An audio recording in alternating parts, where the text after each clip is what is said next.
Haryana technical studies में आज का हमारा लेक्चर स्टार्ट है।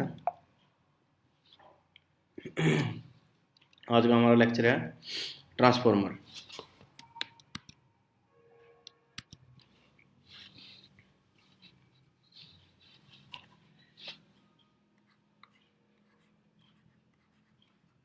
ट्रांसफार्मर ट्रांसफार्मर क्या होता है? ट्रांसफार्मर एक स्टैटिक डिवाइस है। It's 8 hours. स्टैटिक मशीन, ये एक स्टैटिक मशीन है जिसमें कोई भी मूविंग पार्ट नहीं है, जिसमें कोई भी मूविंग पार्ट नहीं है। मूविंग पार्ट नहीं है मतलब कोई भी हिलने डुलने वाला पार्ट इसमें नहीं है।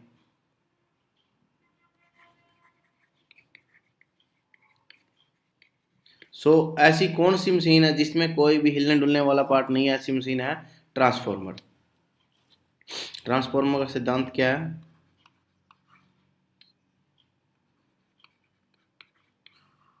सिद्धांत Faraday's law of electromagnetic induction. Faraday law of electromagnetic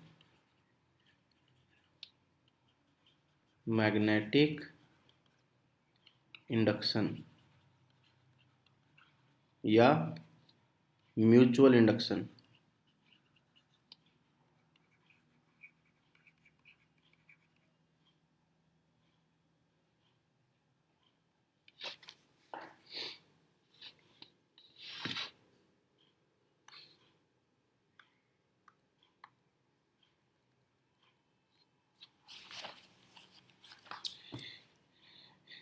transformer को परिणामित्र भी बोलते हैं।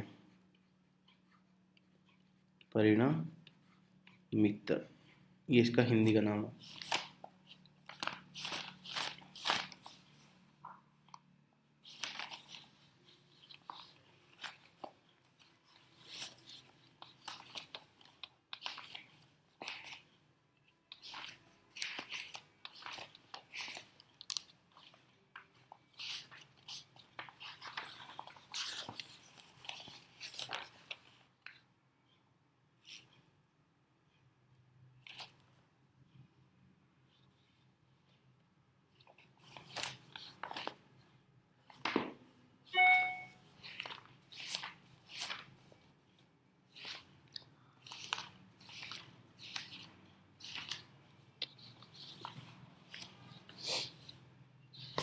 एक ट्रांसफार्मर में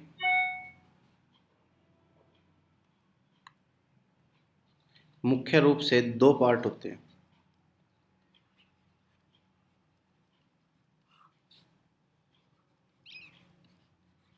दो पार्ट हैं, कौन कौन से हैं? नंबर एक winding, second is core. Winding कौन कौन सी होती है? प्राइमरी वाइंडिंग और दूसरी सेकेंडरी वाइंडिंग।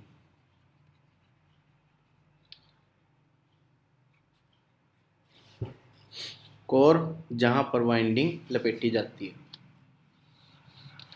यह एलॉय स्टील की बनी होती है,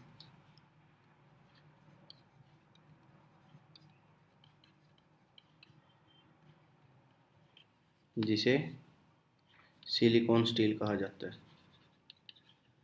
सिलिकॉन स्टील।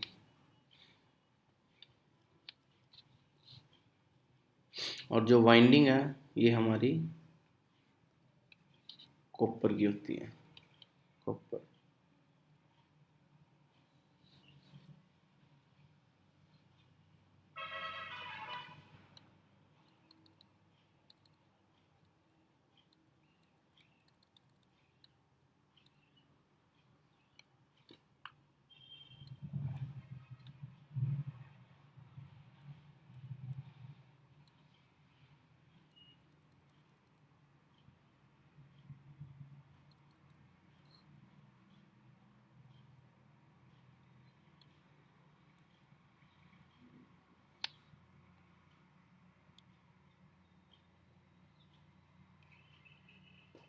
कॉपर तांबा। जिस वाइंडिंग को हम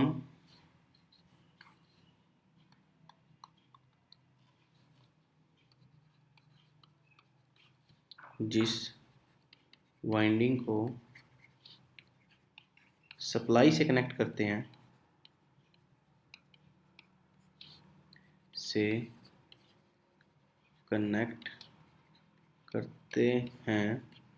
उसे प्राइमरी वाइंडिंग कहते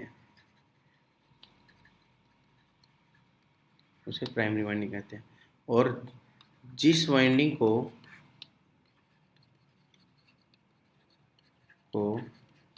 लोड से कनेक्ट करते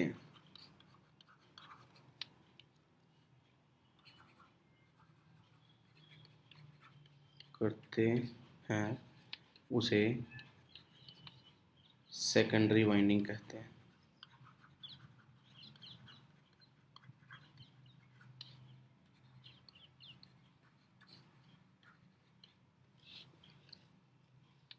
ये कॉपर की बनी होती है। कॉपर मीन्स तांबा।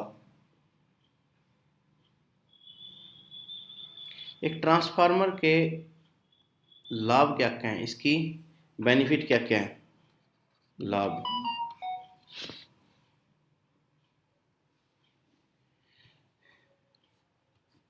इसमें नंबर 1, इसमें कोई भी घूमने वाला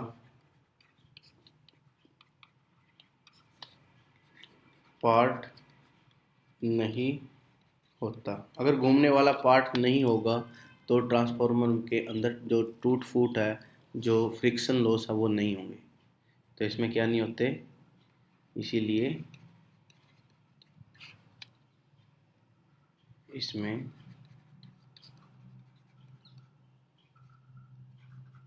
घर्षण लॉस नहीं होते।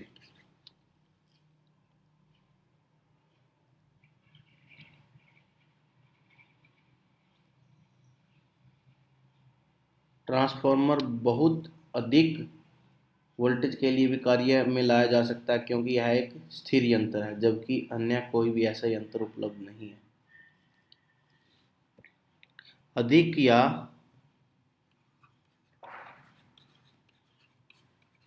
अत्यधिक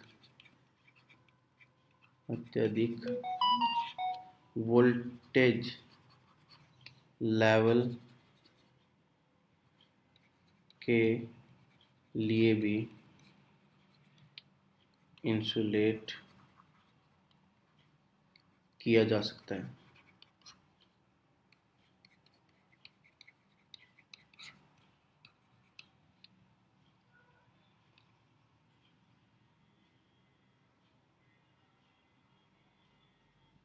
ट्रांसमिशन होती है बिजली की, ट्रांसमिशन को बहुत सस्ता कर देता है, बहुत सस्ता कर देता है, जिससे कंडक्टर यानी चालक कोई भी हो, तांबा हो या एल्युमिनियम हो, जिससे चालक की बचत होती है।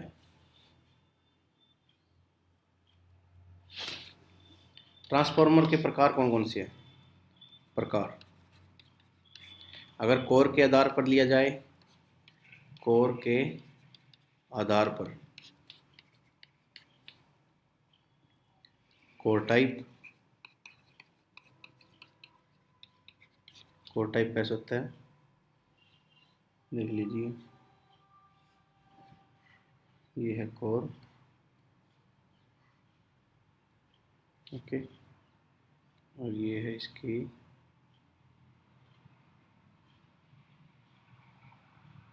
वाइंडिंग।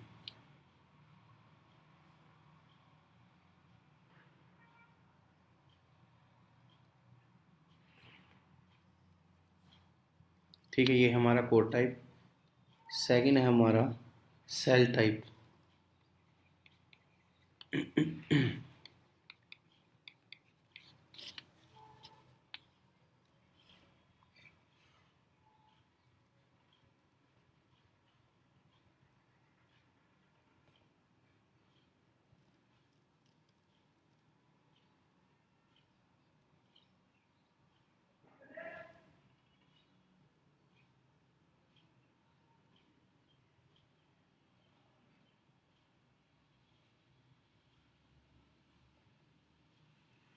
ये हमारा सेल टाइप।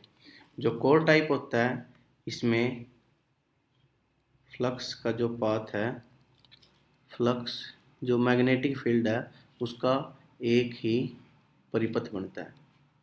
एक परिपथ किसका?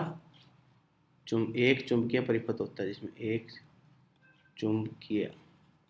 एक क्वेश्चन आ चुका है। और जो सेल टाइप होता है उसमें कितना होता है?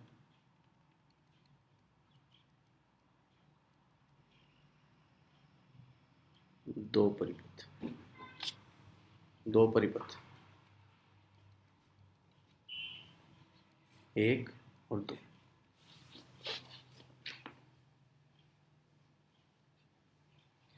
वोल्टेज के आधार पर भी ट्रांसफार्मर को बांटा जा सकता है। वोल्टेज के आधार पर के आधार पर वो कौन कौन से होंगे? Step up, step down. Step up और step down.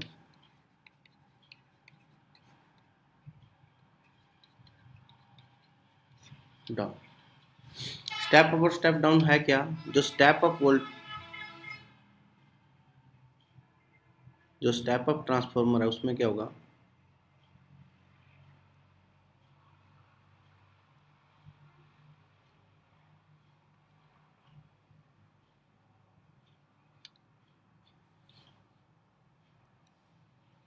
Step up transformer में क्या होगा? प्राइमरी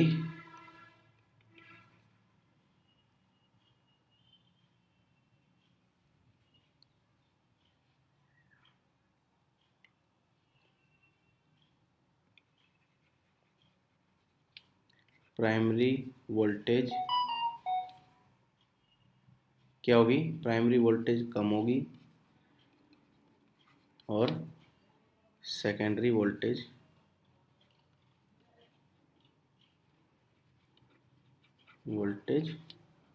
ज़्यादा होगी।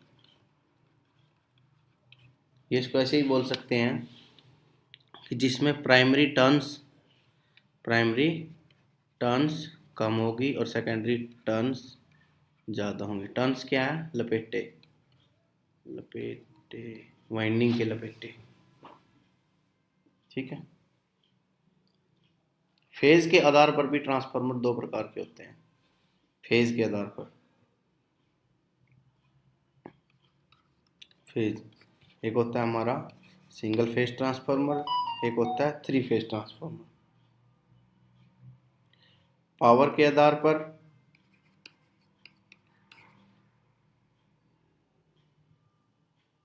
पावर ट्रांसफार्मर और डिस्ट्रीब्यूशन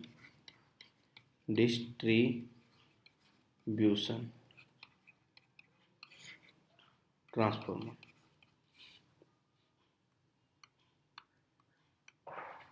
आगे चलते हैं इसमें।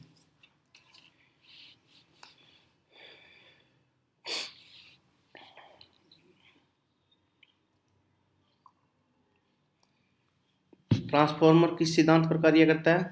सिद्धांत हम पहले ही बता चुके हैं। सिद्धांत क्या है इसका? ट्रांसफार्मर म्यूचुअल इंडक्शन के सिद्धांत पर कार्य करता है।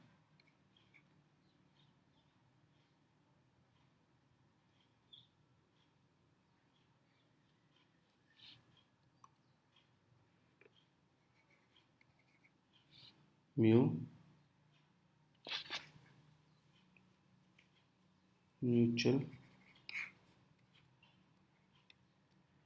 इंडक्शन। और ये लॉ किसने दिया था? फैराडे ने। ठीक है। और यह केवल एसी पर कार्य करता है, एसी पर कार्य करता है।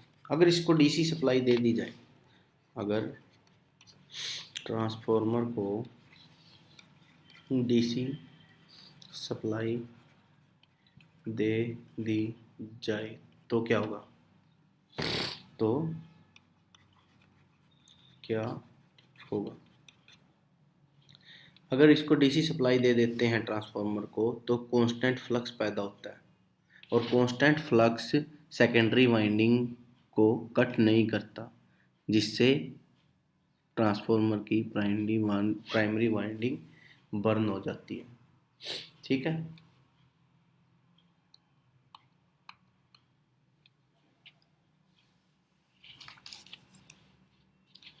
Transformation ratio.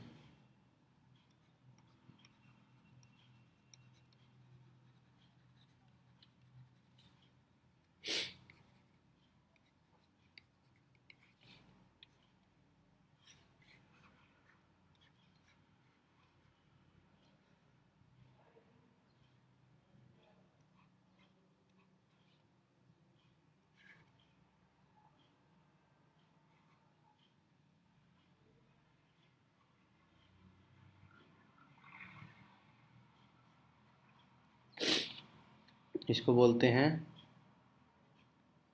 V1, इसको बोलते हैं V2, इनको बोलते हैं N1, ये होता है N2, जितनी संख्या उसमें कंडक्टर की, I1 I2। और ट्रांसफॉर्मेशन रेशो क्या आती है? K बराबर है V1 बाय V2 बराबर है N1 बाय N2 बराबर है I2 बाय I1।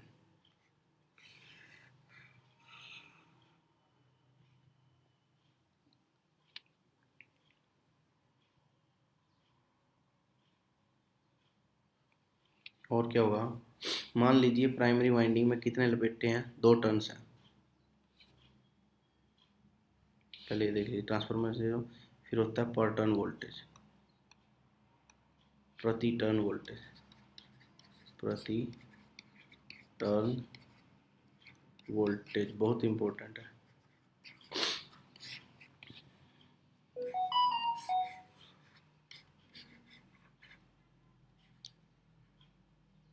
एक, दो, तीन, यहाँ पर मैं 3 वोल्ट देता हूँ।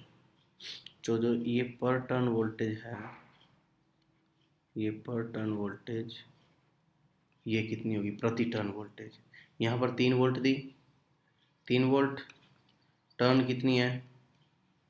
टर्न भी कितनी है? 3। तो पर टर्न वोल्टेज कितनी होगी? सप्लाई वोल्टेज, वोल्टेज बटे जितनी भी नंबर ऑफ टर्न्स हैं, नंबर ऑफ टर्न, तो कितनी होगी यहाँ पर? 3 वोल्ट डिवाइड बाई 3 यानी कि 1 वोल्ट। तो हर एक टर्न के अक्रॉस 1 वोल्ट पैदा होगी। और जो ये फ्लक्स, इसकी वोल्टेज की वजह से जो फ्लक्स पैदा होगा वो भी क्या करेगा?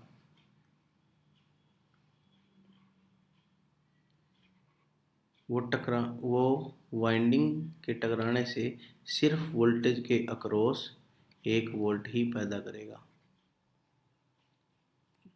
1 वोल्ट ही पैदा करेगा। तो यहाँ पर कितनी वोल्टेज आ जाएगी? 2 वोल्ट। तो इसीलिए जो सेकेंडरी वोल्टेज होती है वो डिपेंड करती है आपकी सेकेंडरी और primary number of turns per.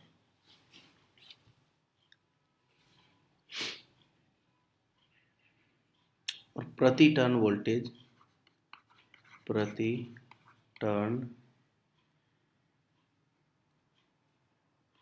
Voltage primary और सेकेंडरी में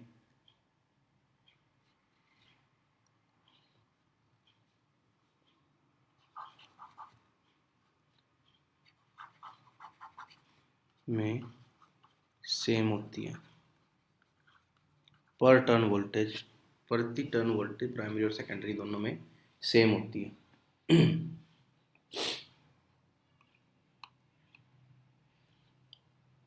उसके बाद करते हैं ट्रांसफार्मर की ईएमएफ इक्वेशन। ट्रांसफार्मर की ईएमएफ इक्वेशन।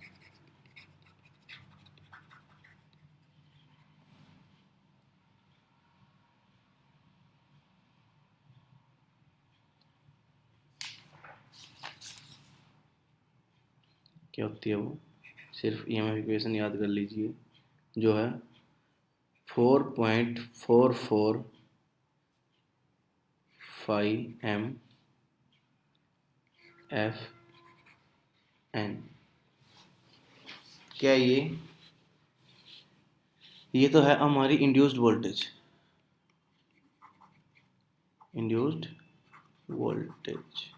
जो पैदा होती है। ये हमारा फ्लक्स जो कोर में सप्लाई की वजह से पैदा होता है। ये है हमारी सप्लाई की फ्रीक्वेंसी, और ये हमारी नंबर ऑफ टर्न्स कि हमें प्राइमरी में अगर हमें ES देखनी है तो N1, सेकेंडरी में देखनी है तो N2। फाई क्या होता है, फ्लक्स, मैक्सिमम फ्लक्स, जो क्या होता है फ्लक्स डेंसिटी इनटू एरिया। तो इस इक्वेशन को ऐसे भी लिखा जा सकता है 4.44 इंटू बी एम इंटू ए इंटू एफ इंटू एन। बहुत इंपॉर्टेंट है, इसके ऊपर कई क्वेश्चन आते हैं।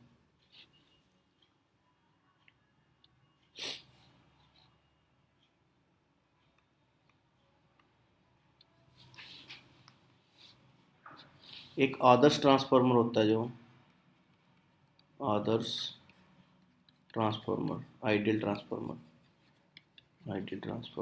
उसमें लॉस कितने होते हैं, उसमें लॉस होते हैं 0। जो आइडियल ट्रांसफार्मर होता है वो 0 होते हैं। उसकी दक्षता बोले तो एफिशिएंसी उसकी 100% होती है।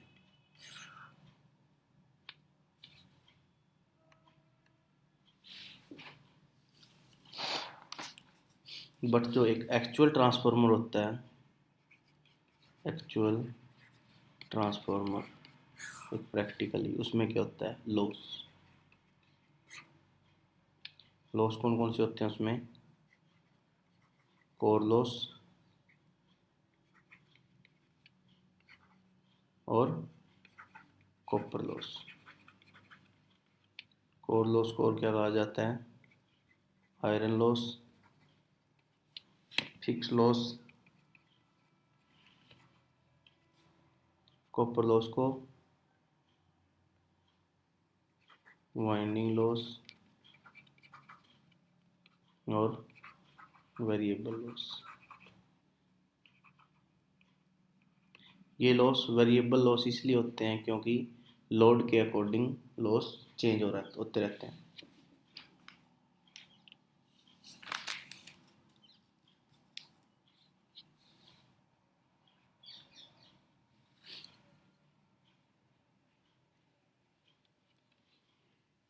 कोर लॉस के ऊपर आते हैं। कोर लॉस एक ट्रांसफार्मर में फिक्स होते हैं। यह ट्रांसफार्मर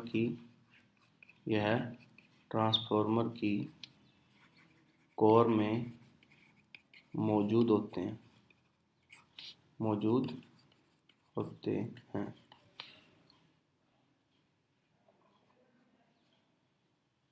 इनका मुख्य कारण चुंबकीय फ्लक्स है।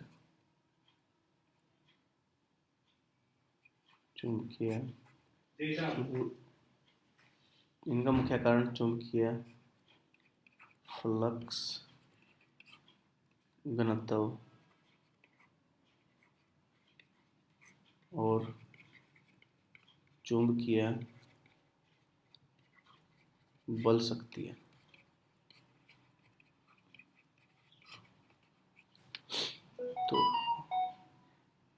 तो इनकी स्टडी करने के लिए BH कर्व यूज की जाती है। बी क्या होता है? चुंबकीय फ्लक्स घनत्व, और H क्या होता है? चुंबकीय बल शक्ति। इनको दूर कैसे किया जा सकता है? ये ट्रांसफार्मर में हमें रियल लाइफ में कैसे देखने को मिलते हैं? जो ट्रांसफार्मर के अंदर जो हमिंग नॉइज आती है, हम नॉइज, वो आपकी कोर लॉस है।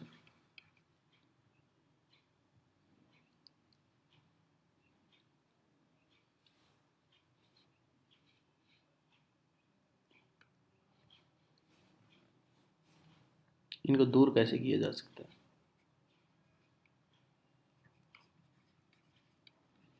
दूर कैसे करें? नंबर 1, जो कोर यूज कर रहे हैं उसकी लैमिनेशन यूज करें। लैमिनेशन यानी पत्तियाँ यूज करें सिलिकॉन स्टील की और उनको लैमिनेट करें। कोर लॉस दो तरह के होते हैं, हिस्टेरेसिस और eddy current loss.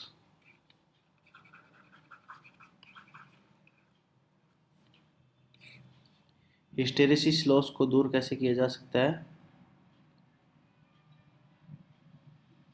Lamination, silicon steel की लैमिनेशन यूज करके। सिलिकॉन स्टील की लैमिनेशन यूज करके। और जो एडी करंट लॉस है उसको कैसे किया जा सकता है? उन जो पत्तियाँ यूज कर रहे हैं उसमें सिलिकॉन स्टील की, उनको इंसुलेट करके।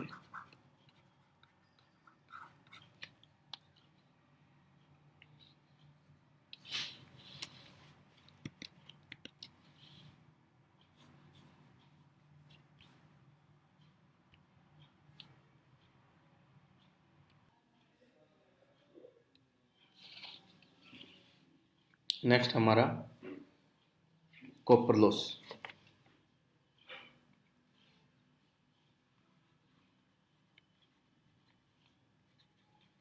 इसको और बोलते हैं ताम्र हानियाँ।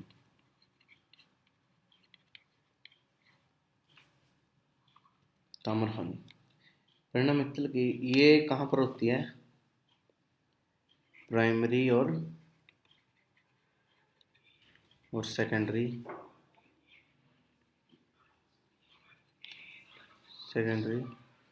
वाइंडिंग में।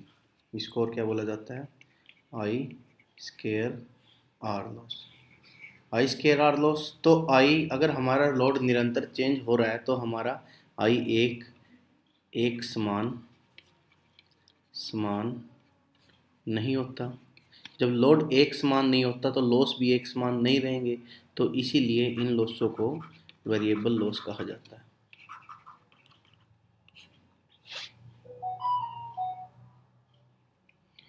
ताम्र हानि को कम करने के लिए ट्रांसफार्मर की प्राइमरी तथा सेकेंडरी वाइंडिंग का रेजिस्टेंस कम से कम होना चाहिए। इनको कैसे कम कर सकते हैं? कॉपर लॉस को कम कैसे करें? प्राइमरी और सेकेंडरी वाइंडिंग है जो, इनका रेजिस्टेंस कम से कम होना चाहिए। कम से कम होना चाहिए।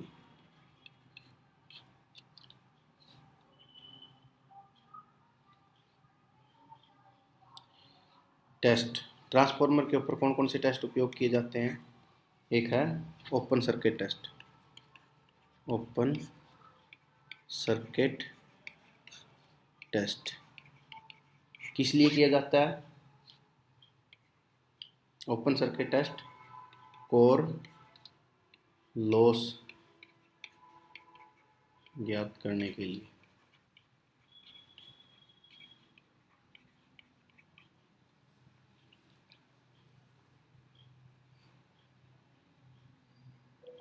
इसमें HV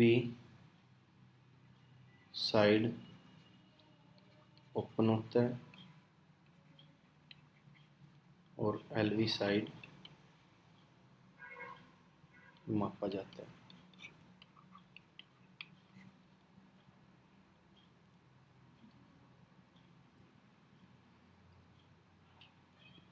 यह फुल लोड का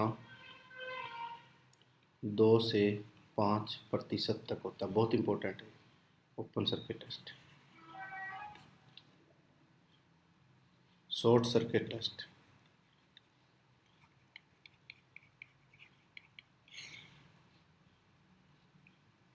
इसको LV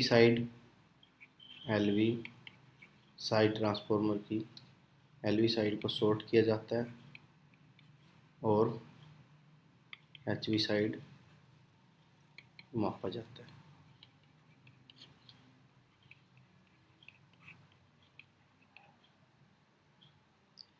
किस लिए यूज करते हैं?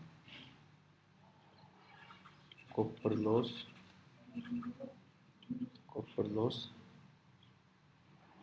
का पता कॉपर लॉस का पता लगाने के लिए।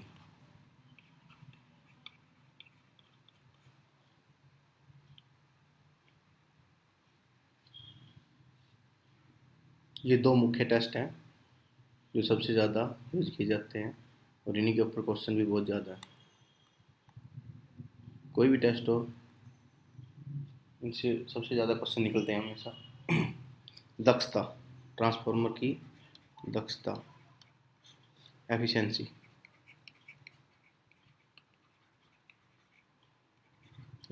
क्या होती है? Output power divide by input power. क्या होगी output power divide by output power plus loss. ये होती है आपकी एफिशिएंसी। और लॉस में कौन कौन से आएंगे? कोर लॉस और कॉपर लॉस। तो इसको ऐसे भी लिख सकते हैं, इसको ऐसे दर्शाते हैं output power divide by output power plus hysteresis loss plus eddy current loss into 100। और ट्रांसफार्मर की जो एफिशिएंसी होती है वो कितनी होती है?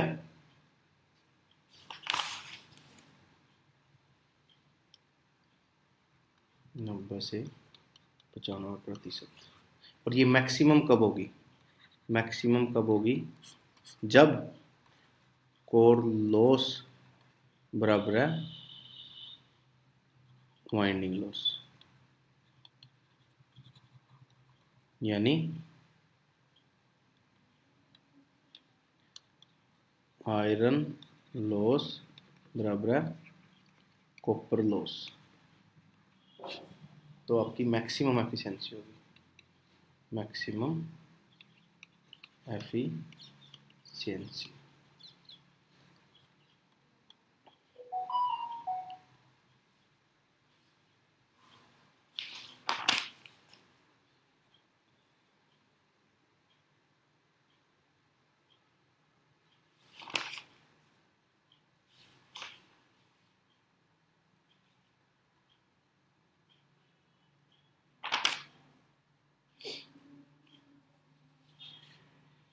इसके बाद है current transformer and potential transformer. ये दोनों क्या है, एक इंस्ट्रूमेंट ट्रांसफार्मर है, इंस्ट्रूमेंट ट्रांसफार्मर, यानी कि जो इंस्ट्रूमेंटेशन के लिए जो ट्रांसफार्मर यूज होते हैं वो होते हैं सीटी और पीटी। जो सीटी होता है उसकी सेकेंडरी रेटिंग क्या होती है, सेकेंडरी जो सीटी होता है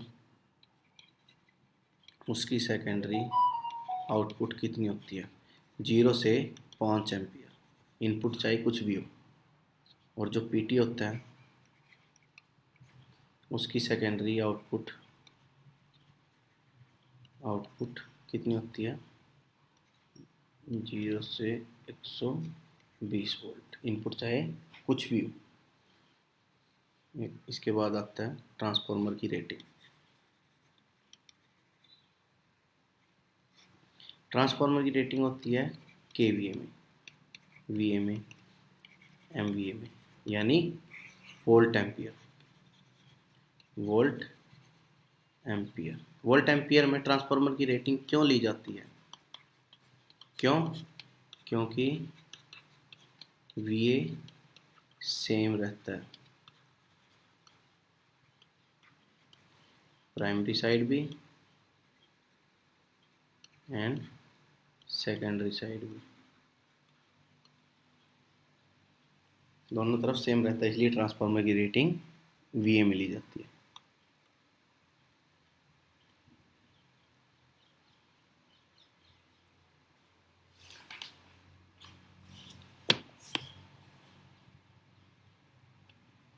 जो सीटी होता है, सीटी, इसके बारे में एक दो पॉइंट है वो देख लीजिए। इसकी प्राथमिक वाइंडिंग में केवल एक या दो टर्न अथवा एक सीधा मोटा तार होता है। जो प्राइमरी वाइंडिंग होती है उसमें कितने टर्न होते हैं, ओनली 1 टर्न या 1 कंडक्टर।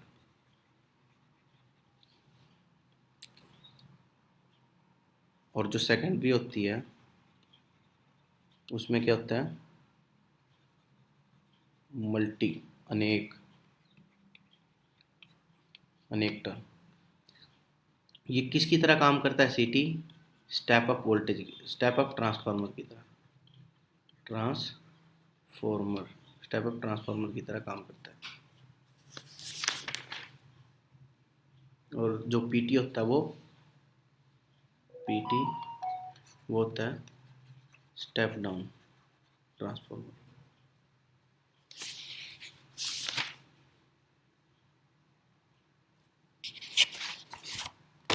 इसके बाद आते हैं ट्रांसफार्मर के मुख्य भाग, ट्रांसफार्मर के पार्ट्स कौन कौन से हैं। कंजर्वेटर,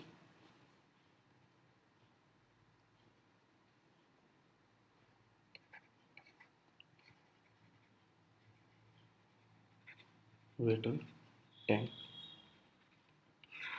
बता देता हूँ इसके बारे में। यह लोहे की चादर से बना हुआ एक बेलनाकार टैंक होता है जो मुख्य ऑयल टैंक के ऊपर लगता है। इसको यूज क्यों किया जाता है, जो मेन टैंक होता है उसमें तेल के स्तर को, लेवल को बनाए रखता है, क्योंकि तेल गर्म होने पर फैलता है और ठंडा होने पर सिकुड़ता है, तो उसके तेल के लेवल को जो मेंटेन रखता है वो होता है आपका कंजर्वेटर टैंक। और इसको कितना रखते हैं, इसको लगभग आधे स्तर तक भरा जाता है, हाफ लेवल तक। सेकंड आपका ब्रीदर, ब्रीदर क्या होता है, यह रंगीन पारदर्शी कांच से बना हुआ एक बेलनाकार लघु पात्र होता है। इसके आधार में वायुमंडलीय वायु के आदान प्रदान के लिए धातु की मजबूती जाली लगी होती है। ब्रीदर के द्वारा ट्रांसफार्मर के अंदर ट्रांसफार्मर के अंदर हवा का आदान प्रदान होता है। और ब्रीदर के अंदर क्या भरा जाता है? Silica gel. ठीक है, वायु की नमी को सोखने के लिए, वायु की नमी को सोखने के लिए सिलिका जेल का अगर हेल्दी कंडीशन है तो सिलिका जेल का कलर कैसा होगा? ब्लू। अगर अनहेल्दी कंडीशन है तो इसका कलर होगा पिंक। तो हमारा कैसा रंग होना चाहिए हेल्दी कंडीशन में? ब्लू। और ये किस कार्य के लिए यूज़ की जाती है? वायु की नमी को सोखने के लिए। उसके बाद है बूसिंग। बूसिंग क्या होता है? जहाँ से ट्रांसफार्मर के टर्मिनल्स निकाले जाते हैं, फेज, उनको बोलते हैं हम बूसिंग। जो इसमें इंसुलेटर लगे होते हैं वो पोर्सेलेन के बने होते हैं। पोर्सेलेन, बक्कल्स रिले, बहुत इंपॉर्टेंट है। बक्कल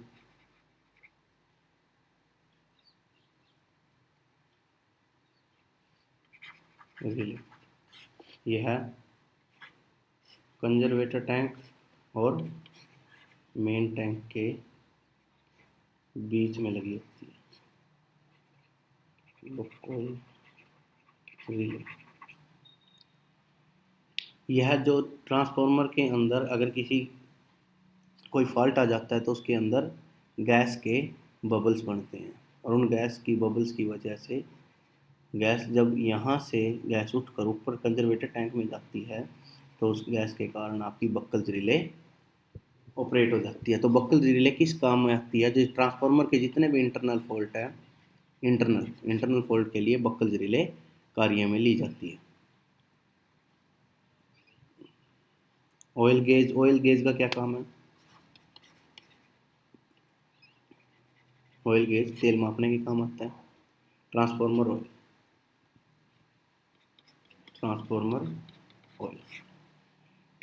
ऑयल का नाम है मिनरल ऑयल, और जिसको बोलते हैं सिंथेटिक ऑयल।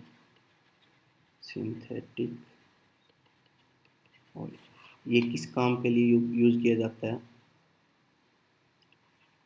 शीतलन और इंसुलेशन, दो कार्य हैं इसके, शीतलन और इंसुलेशन। पैरेलल ऑपरेशन क्यों किए जाते हैं ट्रांसफार्मर के? पैरेलल ऑपरेशन, कोई भी पैरेलल ऑपरेशन वो किस लिए किया जाता है? करंट बढ़ाने के लिए। तो ये किस लिए किया जाता है? लोड शेयरिंग के लिए। और कंडीशन क्या है पैरेलल ऑपरेशन की? क्या क्या कंडीशन है? ध्रुवता सेम होनी चाहिए, समान, और फ्रीक्वेंसी सेम होनी चाहिए, फ्रीक्वेंसी भी सेम होनी चाहिए।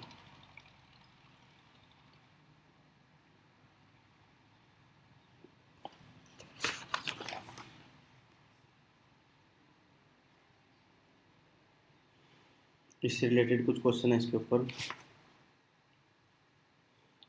ट्रांसफार्मर की दक्षता सामान्य होती है।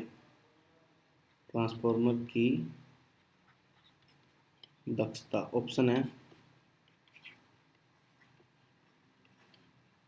बताइए। 50 से 70%, 50 से 75%, 80 से 90%, 90 से 98%। तो क्या आएगा इसमें? हमने क्या बताई थी? 90 to 95 एक्चुअल। तो आपका आएगा 90 to 98।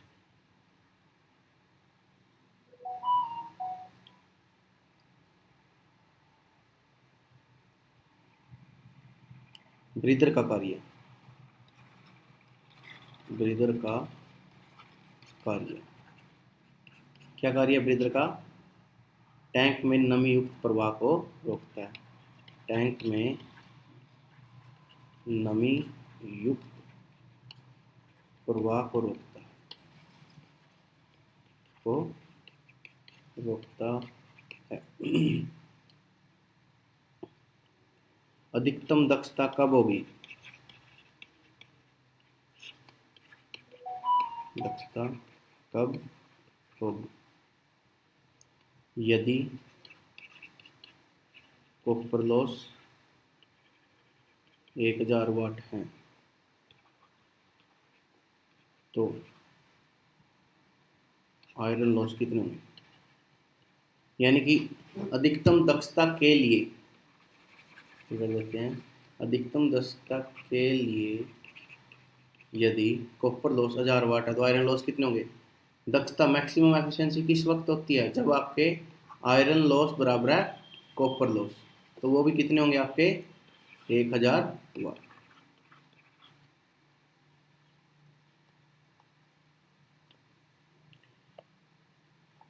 वे ट्रांसफार्मर जो अधिक वोल्टेज को कम वोल्टेज में परिवर्तित करते हैं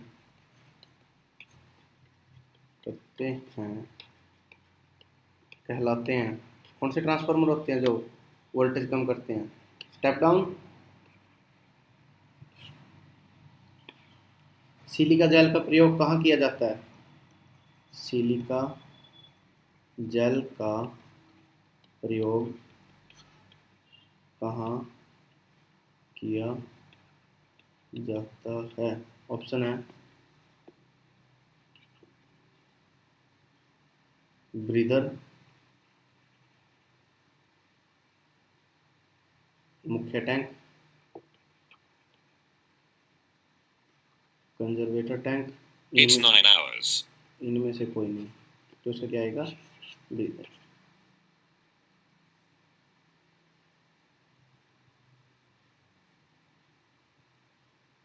ओके। सो अगर क्वेश्चन समझ में आया या कोई क्वेश्चन समझ में ना आया हो या कोई भी डाउट हो आपको, तो आप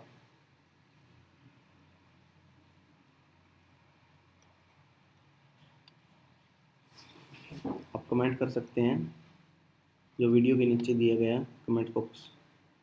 ये होता है ट्रांसफार्मर का सिंबल सिंगल फेज का,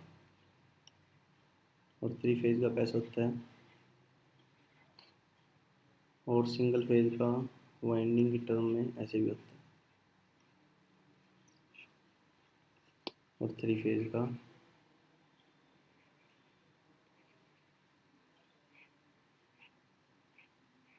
ऐसे। ठीक है, ये सिंबल हैं ट्रांसफार्मर के जो यूज किए जाते हैं। ठीक है, ओके, थैंक यू।